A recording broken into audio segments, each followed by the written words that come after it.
خیر الدین باربروسا اسلام کا وہ سپاہی اور مجاہد ہے جس نے بحری راستے سے تمام کے تمام شر اور فساد کا خاتمہ کیا ہے۔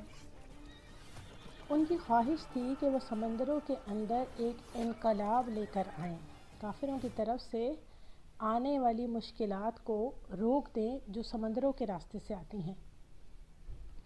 تو سمندروں کے راستے کافروں کا مقابلہ کرنے کے لیے مسلمانوں کی ایک بہت بڑی قوت نے سر اٹھایا۔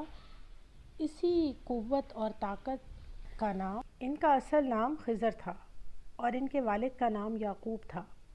یعقوب کے 4 بیٹے تھے: اسحاق، الیاس، عروج باربروسا اور خضر باربروسا۔ خیر الدین باربروسا یعنی کہ خضر باربروسا، ان کے تینوں بھائی ملاح کا پیشہ اختیار کیے ہوئے تھے اور یہ بچپن میں کمہار کی بھٹی میں کام کرتے تھے۔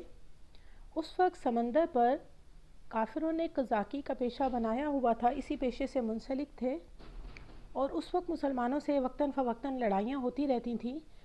انہی میں سے ایک لڑائی میں ان کے ایک بھائی کو مار ڈالا گیا۔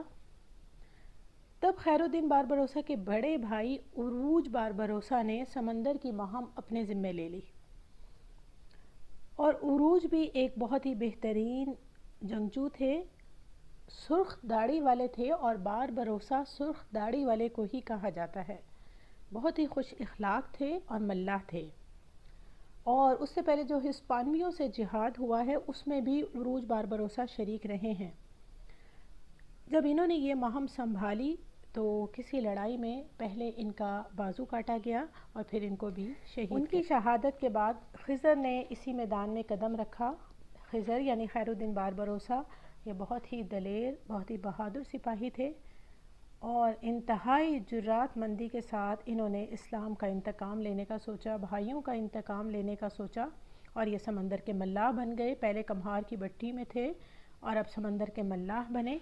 ان کی بھی داڑھی انتہائی سرخ تھی، اس لیے ان کو بھی باربروسا ہی کہا جانے لگا۔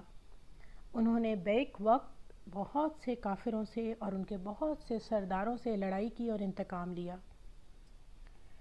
کیونکہ یہ جنگ صرف بھائیوں یا صرف ہسپانوی مسلمانوں کے حق میں نہیں تھی۔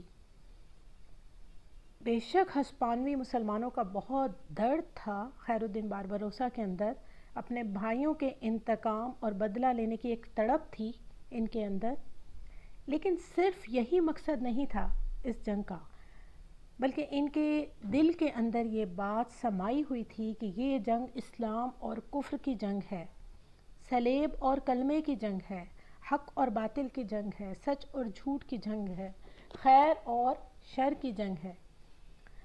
دکھ کی بات تو یہ ہے کہ باربروسا کو صرف کافروں سے ہی لڑنا نہیں پڑ رہا تھا، کافر بھی چار طرف سے حملہ آور تھے، لیکن مسلمان غدار حکمرانوں کے ساتھ ساتھ نبرد آزما ہونا ان کے لیے ایک بہت بڑی آزمائش بنا ہوا تھا۔ انہی مسلمان حکمرانوں میں ایک کا نام حسان تھا، ایک شرسال کے حکمران تھے، ایک احمد بن قاضی تھے، انہی کے ایک گروہ تھے عبدالعزیز جن کے سردار کا نام تھا۔ صرف عبدالعزیز نے ان کا ساتھ دیا، باقی سب غدار مسلمانوں کے ساتھ بھی ان کو لڑنا پڑا۔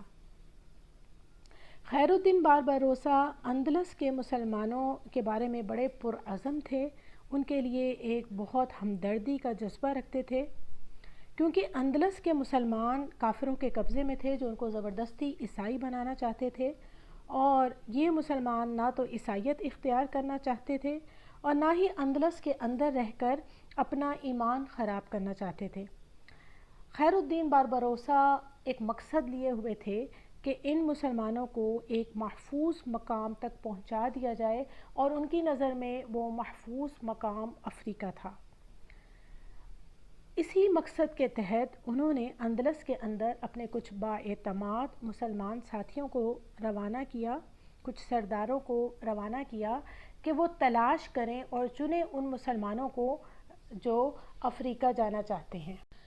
ایک طرف انہوں نے کافروں سے مقابلہ کرنے کے لیے اور اندلس کے مسلمانوں کو انصاف دلانے کے لیے اندلس کے اندر ہی کچھ مسلمان ساتھی تلاش کیے، اور دوسری طرف انہوں نے ترکی کے سلطان سلیم سے بھی رابطہ کر لیا کیونکہ خیر الدین باربروسا اس وقت تک بہت مشہور ہو چکے تھے، وہ اور ان کے بھائی اپنے سمندری جہاد، دلیری، بہادری، شجاعت کی وجہ سے بہت زیادہ چھا چکے تھے، اس لیے ترکی کے سلطان سلیم نے بھی ان کا خیر مقدم کیا۔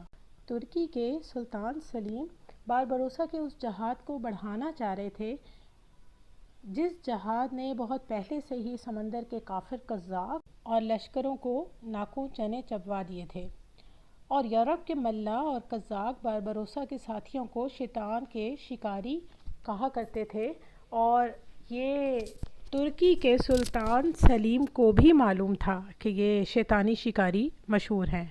خیر الدین باربروسا اسلام اور تاریخ کے ایسے جرنیل ہیں کہ آج تک یورپ ان کے نام سے کانپتے ہیں۔ کیوں کانپتے ہیں؟ ان کو ڈاکو کیوں مشہور کیا؟ یہ انشاءاللہ تعالی اگلی ویڈیو میں بتاؤں گی۔ تب تک کے لیے اللہ حافظ۔